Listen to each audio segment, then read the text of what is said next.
Olá, graça e paz, Igreja do Senhor, boa noite a todos vocês. Estamos aqui mais uma vez em um culto do ensino da palavra, nessa sexta-feira, para compartilharmos aquilo que está no coração do Pai para as nossas vidas. Então vamos avançar no conhecimento da palavra e da vontade do Senhor. Quero fazer uma oração inicial, quero que você concorde comigo no nome de Jesus. Pai querido, Pai amado, eu te dou graças pelo teu poder. Muito obrigado, Senhor, por essa noite, por essa rica oportunidade de estarmos aqui reunidos, Senhor, aqui nessa gravação, as pessoas em suas casas, que o Senhor possa vir com a tua graça e o teu favor sobre as nossas vidas para compreendermos a tua palavra. Espírito Santo de Deus, seja bem-vindo, no nome de Jesus. Amém. Então, glória a Deus. O tema dessa mensagem nessa noite é a ressurreição dos mortos. Vamos estudar um pouco sobre esse tema que é de grande importância para as nossas vidas. A ressurreição dos mortos, ela está dentro das doutrinas básicas da Bíblia, daquilo que o Senhor disse que é base para o cristianismo, para a compreensão do cristão sobre a sua vida com Cristo, a sua vida com Deus. Então, a ressurreição dos mortos é fundamental, é indispensável entendermos sobre isso. Então, porque está dizendo respeito ao nosso futuro e nós precisamos conhecer, porque glória a Deus pela existência da palavra da Bíblia Sagrada, que nos explica de onde nós viemos, o que é que nós estamos fazendo aqui e para onde estamos indo, para onde estamos caminhando. Então a ressurreição dos mortos, ela traz para nós uma compreensão maravilhosa sobre a eternidade e sobre o futuro do ser humano, do espírito do ser humano. Com quantas ideias, eu posso até dizer confusões existem pela falta de compreensão daquilo que a palavra de Deus fala a respeito da ressurreição dos mortos, da vida eterna. Sabe que certa vez eu perguntei a um senhor de idade se ele tinha medo de morrer. Ele falou que sim, porque ele dizia o seguinte, que quem já morreu nunca voltou para dizer como é lá, então por isso que ele tinha medo. Então bem interessante essa resposta dele, mas compreender sobre o nosso futuro, sobre a nossa eternidade, nos livra também desse medo, nos dá segurança a respeito daquilo que Deus já fez por nós em Jesus Cristo. Então isso é muito importante para as nossas vidas, nós estarmos focados e ligados nessas verdades. Então, queridos, é importante entender que os mortos, eles não estão em um estado, ou não existe um estado de sono da alma. Os mortos, eles estão conscientes. Então, para estudarmos a ressurreição dos mortos, nós vamos compreender um pouco sobre o estado dos mortos na atualidade. Quem morreu hoje, onde está? Existem pessoas que creem no purgatório, em outros lugares. E aí, essa pergunta, quem morreu agora, quem morreu hoje, ou quem já morreu no passado, onde essas pessoas estão? Onde está o espírito dessas pessoas? Então, é importante entendermos sobre o estado eterno, o estado dos mortos. Nós vamos compreender algo aqui, que houve uma mudança quando Jesus veio, ressuscitou ao terceiro dia e subiu para o céu. Houve uma mudança aí no estado dos mortos. Antes de Cristo, os mortos estavam de uma forma ou em um lugar, e depois de Jesus, algo mudou. E é isso que nós vamos estar compreendendo aqui nessa ministração, no nome de Jesus.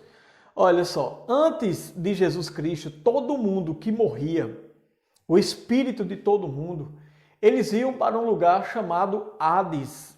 Essa é uma palavra grega, que significa, ou que os tradutores da Bíblia colocaram ela, ou traduziram ela como inferno, e colocaram essa palavra em algumas passagens no Novo Testamento, uma palavra grega, Hades, que ela foi traduzida como inferno.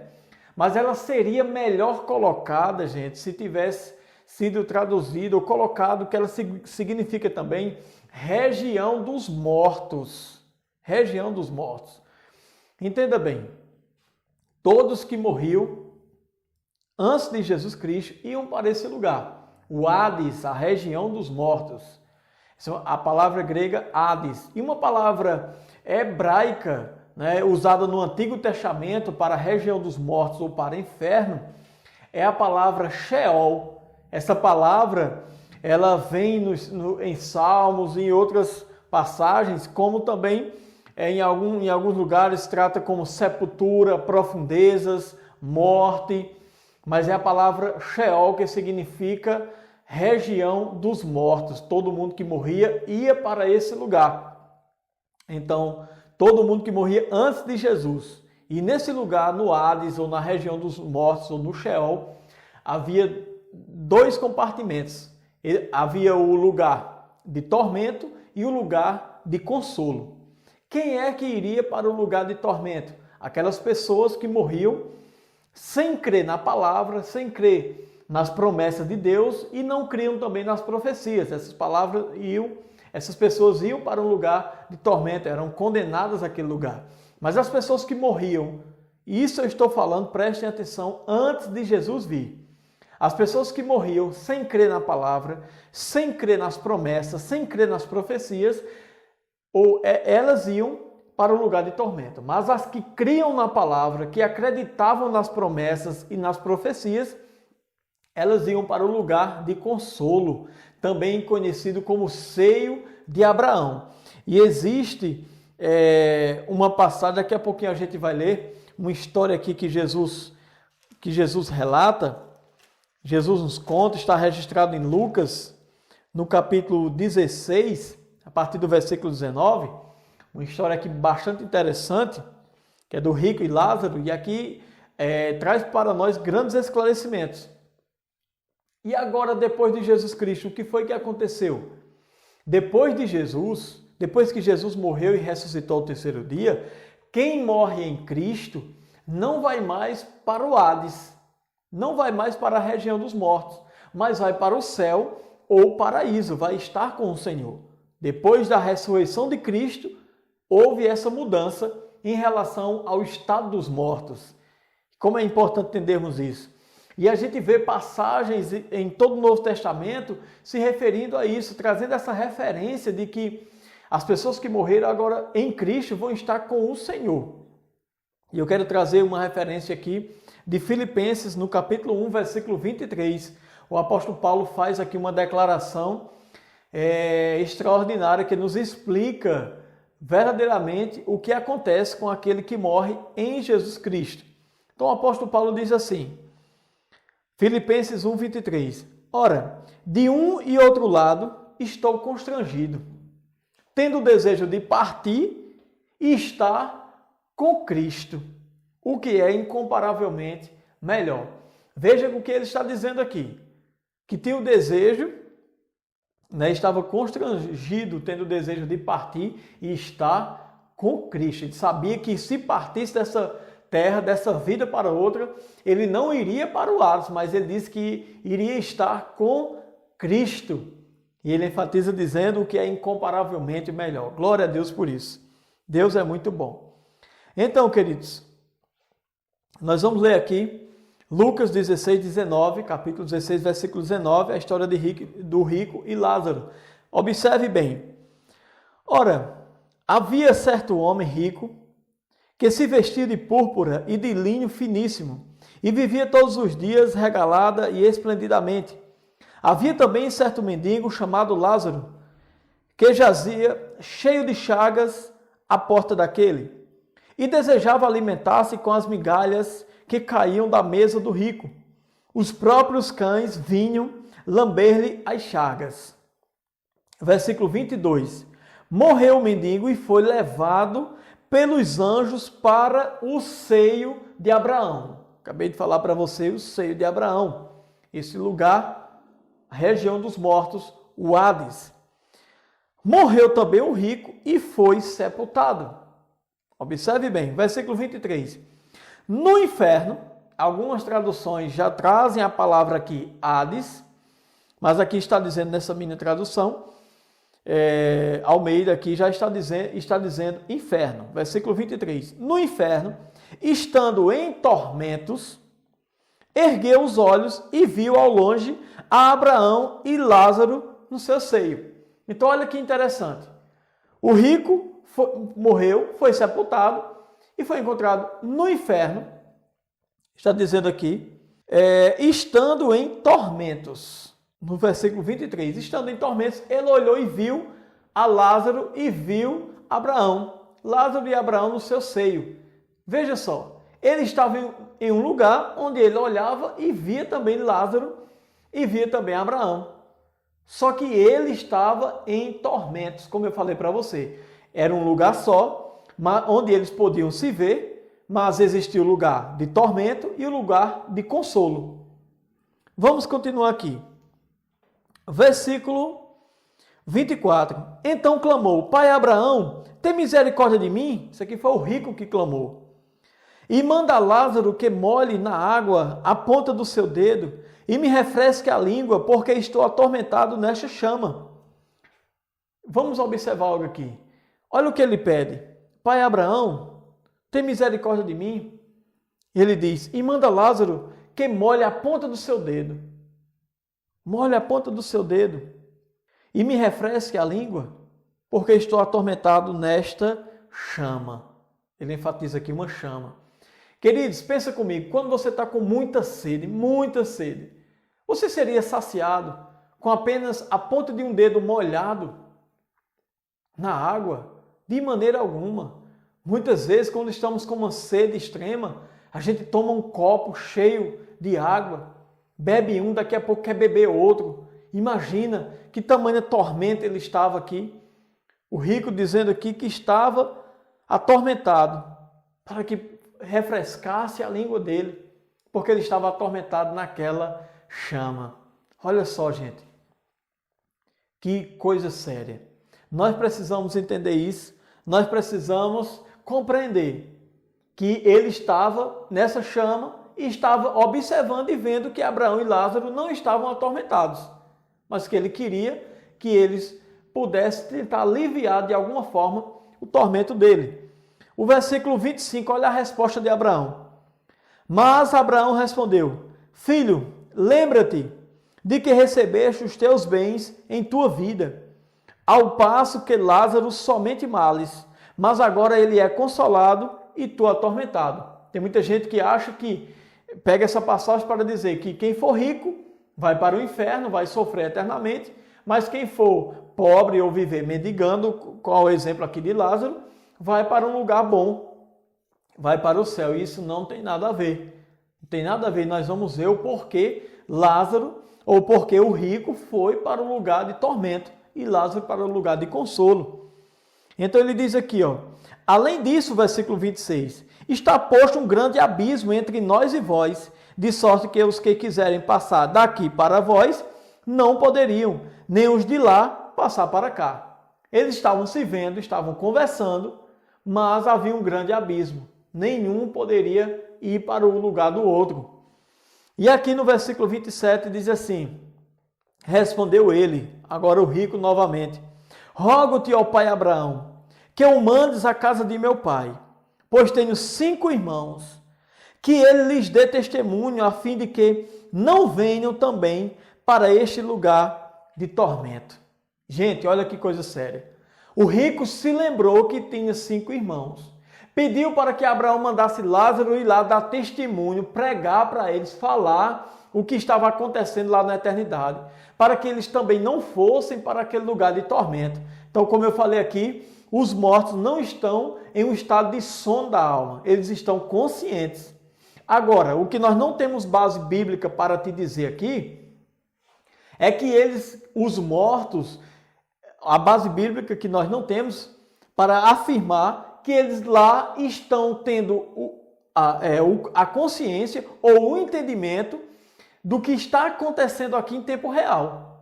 A Bíblia não tem base para isso, para dizer que alguém que morreu está consciente ou está vendo ou sabendo o que está acontecendo aqui em tempo real. Mas nós temos essa base muito forte para te mostrar de que quem morreu, a memória dele não foi apagada. O rico aqui lembrou que tinha 5 irmãos e pediu para que Abraão enviasse Lázaro para pregar para eles, para que eles não fossem para aquele lugar de tormento. Olha o que ele diz aqui. que ele lhes dê testemunho, a fim de que não venham também para esse lugar de tormento. Ele não disse, olha, eles são ricos igual a mim, vai dizer a eles que eles vendam tudo, fiquem pobres para que não seja atormentado na eternidade. Não, ele disse, manda que ele vá, para que ele dê testemunho, a fim de que não venham para esse lugar de tormento.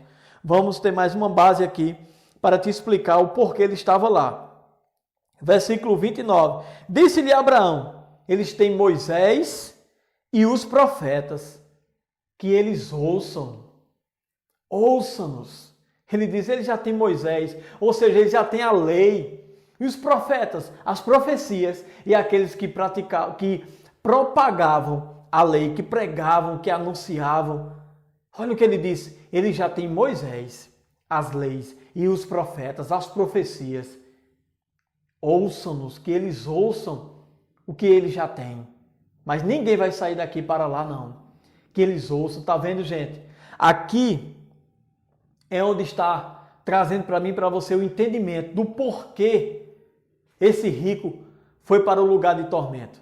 Ele não dava ouvido à palavra, à lei, nem às profecias. Aí o versículo 30 diz assim, disse o rico, não, pai Abraão, mas se algum dos mortos fosse ter com eles, arrepender-se-iam. Olha o que ele está dizendo, não, isso não vai funcionar. As leis, Moisés e os profetas não vão funcionar, mas se alguém for daqui dentre os mortos ter com eles, aí eles vão se arrepender. Veja só, o rico estava dizendo, eles não vão dar ouvido, assim como eu também não dei ouvido à palavra. Aí Abraão diz assim para ele, versículo 31, se não ouvem a Moisés e os profetas, olha só, se eles não ouvem a lei nem as profecias, tampouco acreditarão ainda que algum dos mortos volte à vida. Está vendo, gente? Que coisa séria. Se não crer na palavra, mesmo que alguém volte dos mortos, eles não vão acreditar. Então a questão aqui era não dar crédito, não crer na palavra do Senhor, na lei, nas profecias. Não pelo fato de ele ter sido rico e o mendigo pobre. Não quer dizer nada disso. E Lázaro é pobre. Mas entenda, o estado dos mortos aqui era o Hades, a região dos mortos. Eles estavam lá, estavam conscientes. E o que aconteceu, queridos, foi que Jesus, ele levou cativo o cativeiro. Glória a Deus por isso. Deus é muito bom. Eu quero só trazer algo aqui para você entender o seguinte. O inferno não é a morada de Satanás. Satanás não está lá no inferno. Ele não está lá no Hades, na região dos mortos. E ele está onde? Está aqui nesse mundo. A Bíblia diz em 1 João 5,19 que ele diz, sabemos que somos de Deus, mas o mundo inteiro está sobre o poder e a influência do maligno. Jesus se referia ao diabo como Deus desse mundo, o príncipe desse mundo, Paulo como Deus desse século também. Ele está como Deus desse mundo, como Deus desse século. Não como Deus nem Senhor da nossa vida, porque sobre a nossa vida quem reina é o Senhor Jesus. Glória a Deus por isso. Então, como eu trouxe para você aqui a palavra Sheol, uma palavra hebraica que se refere à região dos mortos, ou a inferno como região dos mortos, e também Hades, no grego, uma palavra grega que se refere à região dos mortos, ou inferno também. Existe outra palavra grega também, chamada Tártaro, que ela está registrada em 2 Pedro, capítulo 2, versículo 4, e em Judas, no versículo 6 do capítulo 1. Ali está se referindo a um lugar espiritual onde anjos estão aprisionados, aguardando o dia do juízo, esperando o dia do juízo. Eles estão lá aprisionados. Então, quando se referia a esse lugar, a Hades ou inferno, nessas duas passagens, né? Exatamente, inferno, está essa palavra grega, tártaro, que esse lugar está reservado para esses anjos que estão lá aprisionados. Outra palavra grega também é Geena. Essa palavra se refere ao lago de fogo e enxofre. Essa palavra Geena, ela não se refere ao Hades ou à região dos mortos. Ela não se refere, ela se refere a lago de fogo. Porque a Bíblia diz em Apocalipse que serão lançados lá tanto o Hades como a morte, ou a morte e o inferno, a morte e o Hades, lá em Apocalipse diz que serão lançados de uma vez por todas no lago de fogo e enxofre, no lago de fogo, no Geena. E essa palavra grega, ela está em Mateus, né? Essa palavra está lá em Mateus, capítulo 10, versículo 28. Vou ler rapidinho o que Jesus diz. Jesus diz: não temais os que matam o corpo e não podem matar a alma. Temei antes aquele que pode fazer perecer no inferno tanto a alma como o corpo. Aqui Jesus está se referindo ao Geena. E aqui em Apocalipse capítulo 20, versículo 14 e 15 diz assim: então a morte e o inferno, a morte e o Hades, foram lançados para dentro do lago de fogo, para dentro do Geena. Esta é a segunda morte, o lago de fogo. E se alguém não foi achado escrito no livro da vida, esse foi lançado para dentro do Geena, do lago de fogo. Então, explicando aqui para você essas palavras gregas, ou quando você encontrar essa parte, ou essa palavra inferno, você vai saber diferenciar. Glória a Deus. Então, eu vou te mostrar aqui agora, em Efésios, no capítulo 4, do 8 ao 10, o que aconteceu, que mudança foi essa depois que Jesus Cristo, ele morreu e ressuscitou ao terceiro dia.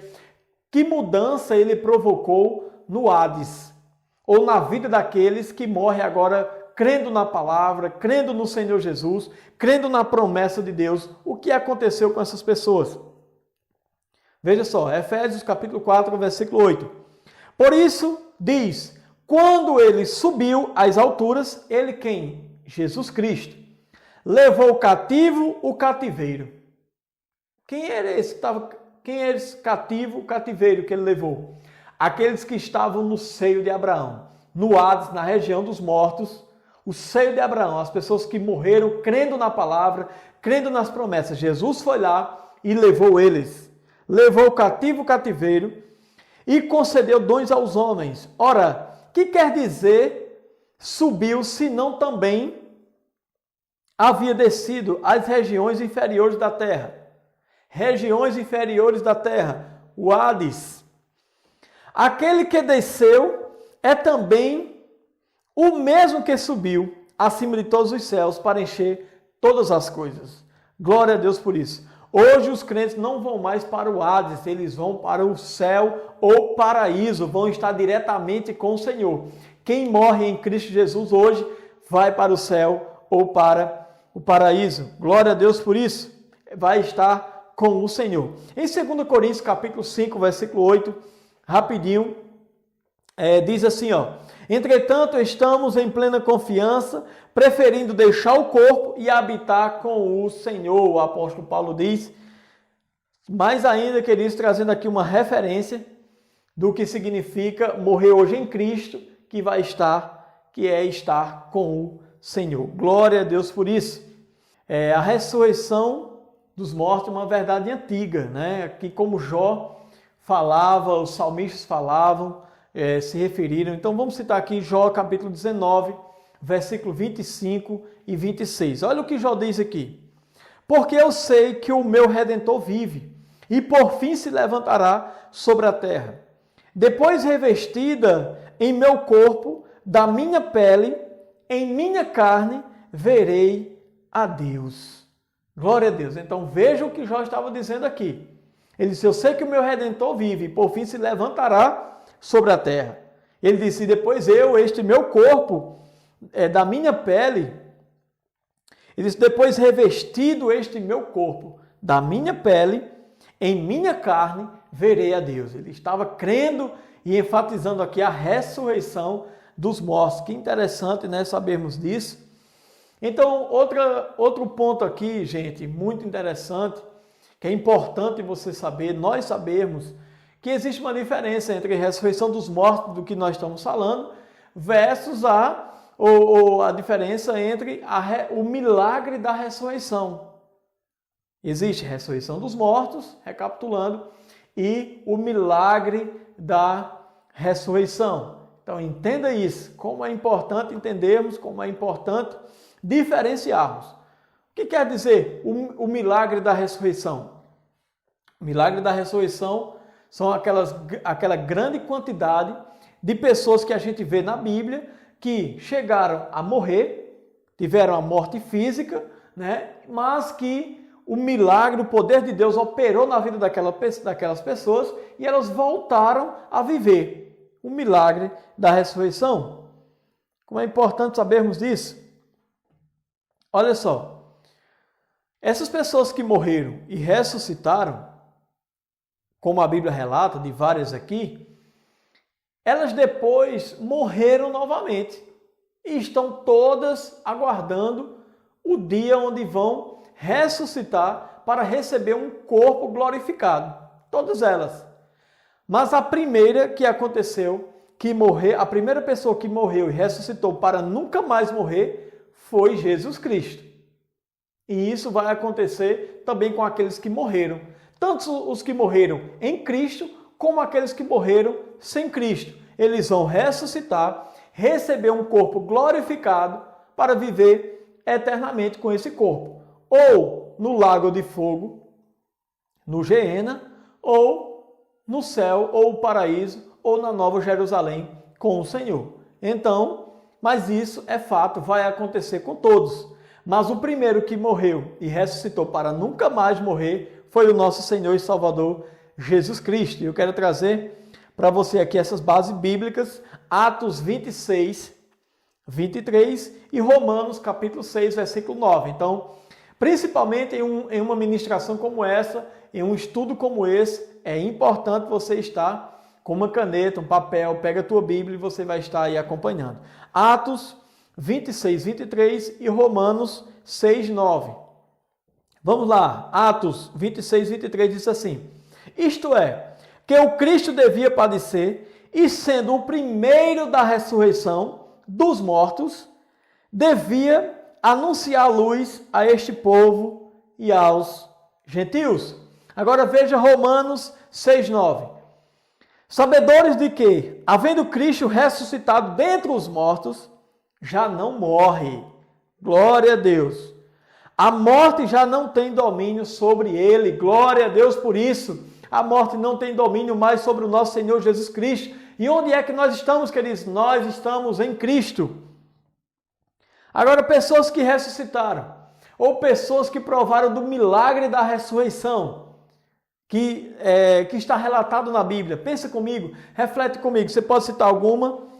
Pensa aí, vou te dar esse tempinho, esses segundos para você pensar e falar.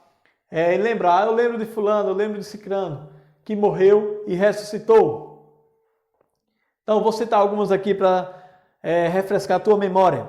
O filho da viúva Sarepta, o filho da Sunamita, todos esses morreram e ressuscitaram, mas depois morreram novamente, ok? Aquele homem, né? O morto que teve contato com os ossos de Eliseu, caiu lá naquela cova e depois voltou à vida quando tocou os ossos de Eliseu. A filha de Jairo, né? Os santos na crucificação de Jesus, quando Jesus Cristo, gente, ele foi crucificado, houve trevas sobre a terra, o céu se escureceu, as rochas se fenderam. Então, gente, veja o que aconteceu. A Bíblia diz que os túmulos se abriram e muitos santos que já haviam morrido ressuscitaram e foram vistos por muitos. Entraram na cidade, foram vistos, né? A filha de Jairo, o filho da viúva de Naim, Lázaro, Dorcas e o jovem Eutico, aquele que estava naquele culto de Paulo, adormeceu naquela janela e caiu e morreu, mas voltou à vida. Como Lázaro, né, é um nome clássico, uma história clássica, muitos conhecem e lembram dele. Lázaro ressuscitou depois de 4 dias, mas eu te pergunto, você sabe me dizer qual é a igreja que Lázaro congrega hoje? Onde Lázaro está? Não, queridos. Lázaro, ele ressuscitou depois de 4 dias de morto, mas ele morreu novamente. Entende? Esse é o milagre da ressurreição. Esses nomes que citamos aqui Foi o milagre da ressurreição que operou na vida deles e já operou na vida de muitos outros do tempo bíblico para cá. O milagre da ressurreição está disponível. Mas estamos falando de ressurreição dos mortos, a ressurreição do último dia, a ressurreição para a vida e vamos ver também ressurreição para a morte. É importantíssimo entendermos isso. Já vou logo adiantando, nós vamos ter, a respeito dessa ministração, desse tema, nós vamos ter a primeira parte, a primeira ministração e a segunda ministração.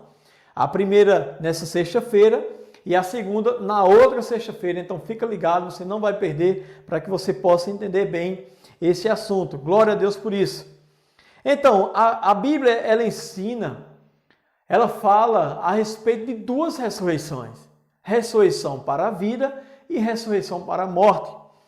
E aqui no livro de Daniel, o profeta Daniel, capítulo 12, versículo 2, ele traz para nós esse entendimento do que eu falei acerca dessas duas ressurreições. Veja o que diz. Daniel 12, 2. Muitos dos que dormem no pó da terra ressuscitarão. Aí ele diz, uns para a vida eterna e outros para vergonha e horror eterno. Que interessante. João 3,16, o próprio Senhor Jesus disse, porque Deus amou o mundo de tal maneira que deu seu Filho unigênito para que todo aquele que nele crê não pereça, mas que tenha uma vida eterna. A palavra perecer ali significa uma eternidade distante de Deus, no lago de fogo ou no inferno, como você queira chamar. Mas ele diz, não vai perecer, mas vai ter vida eterna. Então olha o que Daniel está dizendo aqui. Muitos dos que dormem, aqui você vai encontrar na Bíblia essa palavra dormir, quando se refere à morte, em muitas passagens você vai encontrar. Quando Jesus foi dizer aos discípulos que Lázaro tinha morrido, ele disse, Lázaro está dormindo, Lázaro dorme. E eles disseram, então se ele dorme, Senhor, ele vai despertar. E Jesus disse, não, Lázaro morreu. Ali é uma figura de linguagem chamada eufemismo, que serve para suavizar uma expressão. Em 1 Tessalonicenses, também capítulo 4, a gente vê Paulo se referindo àqueles que morreram, ele falando àqueles que dormem, né? E aqui Daniel também, muitos dos que dormem no pó da terra ressuscitarão, uns para a vida eterna e outros para a vergonha e horror eterno. Então, queridos, essa palavra dormir se refere aos mortos. Então, mas veja o que ele diz, vão ressuscitar, uns para a vida eterna e outros para vergonha e horror eterno. Essas duas ressurreições vão acontecer. Então, queridos, qual é a chave ou o caminho para alguém morrer e ressuscitar naquele dia para a vida eterna? É morrer com Jesus Cristo. É você aceitar Jesus como Senhor e Salvador da tua vida. Entregar a tua vida a Ele. Você se render ao senhorio de Jesus. E aí você vai ter o teu nome escrito no livro da vida. Glória a Deus por isso. Olha só, Evangelho de João, capítulo 5, versículo 28 e 29. João 5, 28 e 29. Diz assim, não vos maravilheis disto, porque vem a hora em que todos os que se acham nos túmulos ouvirão a sua voz e sairão. Veja o que diz. Os que tiverem feito o bem para a ressurreição da vida, e os que tiverem praticado o mal para a ressurreição do juízo. Aqui se falando sobre uma ressurreição para a morte eterna ou juízo eterno. Em Atos 24, versículo 15, diz assim, tendo esperança em Deus, como também estes a têm, de que haverá ressurreição tanto de justos como de injustos. Só trazendo para você que haverá duas ressurreições, uma para a vida eterna e outra para a vergonha e horror eterno, para a condenação. Mas haverá a ressurreição, ou essas duas ressurreições. Fica ligado nisso. E é interessante que as pessoas do Antigo Testamento, as pessoas da época de Jesus, eles já tinham consciência de que haveria essa ressurreição? Em João capítulo 11, quando está relatando ali, né, sobre a ressurreição de Lázaro, a Bíblia fala, a partir do versículo 21, é bem interessante, quando Marta se encontra com o Senhor e diz, olha, Senhor, se o Senhor estivesse aqui, meu irmão não teria morrido. E aí Jesus disse, mas ele vai ressuscitar. E ele diz, eu sei, Senhor, que ele vai ressuscitar naquele dia. Olha só, ele diz, ele vai ressurgir na ressurreição do último dia. Marta diz a Jesus, eu sei disso, que esse dia vai chegar. Mas Jesus disse, eu sou a ressurreição e a vida. Quem crê em mim, ainda que esteja morto, viverá. Glória a Deus por isso. E todo aquele que crê em mim não morrerá. Jesus diz, crê nisso? Você crê isto? Olha só, é importante entendermos que essas pessoas, elas tinham essa consciência. Né? Jesus falava, alguns já tinham consciência, já tinham entendimento de que haveria a ressurreição do último dia. Glória a Deus. Deus é bom. Então vamos lá. A primeira ressurreição. Falei aqui que existe dois tipos de ressurreição, um para a vida eterna e outro para vergonha e horror eterno, ou para condenação. Pessoas vão ressuscitar, mas serão condenadas a viver eternamente no Geena, no lago de fogo. E aqui a primeira ressurreição, a ressurreição para a vida. É importantíssimo entendermos que ressurreição significa uma nova vida corpórea. Ressurreição significa quando a pessoa vai receber um corpo glorificado e viver eternamente com aquele corpo. A Bíblia diz que esse corpo será semelhante ao do Senhor Jesus. Glória a Deus. E eu quero aconselhar você, desde já, a você pegar a tua Bíblia e ler 1 Coríntios capítulo 15. O apóstolo Paulo ali, ele separa todo aquele capítulo da Bíblia para estar trazendo, gente, a compreensão, o entendimento sobre ressurreição dos mortos, porque estava havendo na igreja algumas discussões, pessoas dizendo, né, que não havia ressurreição dos mortos, algum tipo de ensinamento ou de filosofia, de ideias, de que não havia ou não haveria ressurreição dos mortos, ninguém iria ressuscitar. Sabe que até hoje esse tipo de pensamento existe na nossa atualidade? Pessoas dizem o seguinte, morreu, acabou, morreu, já era. Não existe vida eterna, não existe ressurreição, mas existe sim. E esse tipo de pensamento estava na igreja de Coríntios. E Paulo começa a entrar em uma defesa pesada aqui. E eu vou trazer para você alguns versículos aqui desse capítulo 15. Nós não vamos ler tudo, porque senão vai ficar muito extenso. Mas o versículo 1... nós vamos ler aqui, diz assim, ora, irmãos, desejo lembrar-vos o evangelho que já vos tenho anunciado, o qual recebeste e no qual permaneceis, pelo qual também sois salvos, se os retendes tal como vos anunciamos, se não é que crestes em vão. Versículo 3, pois primeiramente vos entreguei o que também recebi, que Cristo morreu por nossos pecados, segundo as Escrituras. Versículo 4. E que foi sepultado e que ressurgiu ao terceiro dia, segundo as Escrituras. Tudo aqui ele trazendo a base das Escrituras, das profecias, do que está escrito. Segundo as Escrituras, versículo 5. E que foi visto por Cefas e depois pelos 12. Depois foi visto uma vez por mais de 500 irmãos, dos quais vivem ainda a maior parte, mas alguns já dormem, alguns já tinham morrido, mas ele disse, olha, ele foi visto pelos discípulos, pelos apóstolos, pelos 12, foi visto depois por mais de 500 irmãos, onde a maioria deles ainda estão vivos, outros já morreram, outros já dormiram, mas Jesus, ele ressuscitou, porque alguns estavam crendo que ele não tinha ressuscitado, ou que não haveria ressurreição dos mortos, e Paulo começa a pegar primeiro o exemplo de Cristo para defender que existe sim ressurreição dos mortos. De que, pelo fato de Jesus ter morrido e ressuscitado, ele como as primícias, nós também vamos ressuscitar naquele dia. E Paulo aqui vem dizendo, depois, versículo 7, depois foi visto por Tiago, depois por todos os apóstolos, e por último de todos apareceu também a mim como a um abortivo. Então ele começa a dizer que ele foi visto e Paulo disse, eu também o vi. Também depois apareceu a mim. Ele disse que Jesus apareceu a ele. Aquela experiência tremenda na conversão de Paulo. Então isso aconteceu e ele começa a trazer uma defesa poderosa aqui em 1 Coríntios capítulo 15.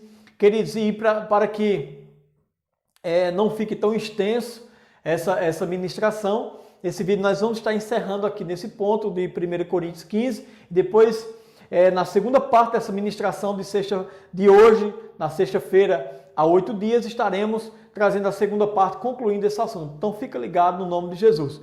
Então para encerrarmos, eu quero trazer uma palavra, já encerramos a parte aqui de ressurreição dos mortos, amém? Mas eu quero trazer uma palavra aqui sobre dízimos e ofertas para as nossas vidas, queridos. A importância de dizimar e ofertar é muito grande. Pratique a palavra. Não deixe de praticar a palavra. Deus ele não abre mão dos seus princípios. Deus não vai abrir mão de forma alguma daquilo que ele já determinou. Sabe, queridos, em Malaquias, esse é um capítulo base, e nas ministrações vamos estar trazendo mais ensinamentos sobre isso, sobre essa parte de dízimo e de oferta. Em Malaquias capítulo 3, o Senhor vem dizendo, roubará o homem a Deus? E aí ele responde, todavia vós me roubais e dizeis, em que te roubamos? E ele diz, nos dízimos e nas ofertas alçadas. Por quê, queridos? Porque o dízimo e a oferta não é meu nem seu, é do Senhor. Aí o versículo 10 ele diz, versículo 10, trazei todos os dízimos à casa do tesouro, para que haja mantimento na minha casa, diz o Senhor dos exércitos. E ele diz, depois fazei prova de mim, diz o Senhor dos exércitos, se eu não vos abrir a janela do céu e não derramar sobre vós uma bênção tal, que dela vos advenha a maior abastança. Então o Senhor diz, faça prova de mim, eu vou abençoar você, vou derramar sobre você, vou multiplicar aquilo que está na tua vida. Então, queridos, é verdadeiramente viver esse milagre e honrando ao Senhor. Sabe, queridos, quando nós separamos nosso dízimo ao Senhor, significa honra, Deus está sendo honrado, nós estamos honrando ao Senhor. E a Bíblia diz que Deus honra quem o honra. Então, seja consciente, Deus faz chegar 100% na nossa vida. E Ele diz, traga 10%, o dízimo, para que haja mantimento na minha casa. Não queira usar aquilo que não é seu, mas que é do Senhor. Então, queridos, que Deus abençoe tua vida grandemente. Entrega a tua vida ao Senhor Jesus. Confia nele. Deus tem um plano glorioso para você. Então, que Deus abençoe. Tenham todos uma ótima noite.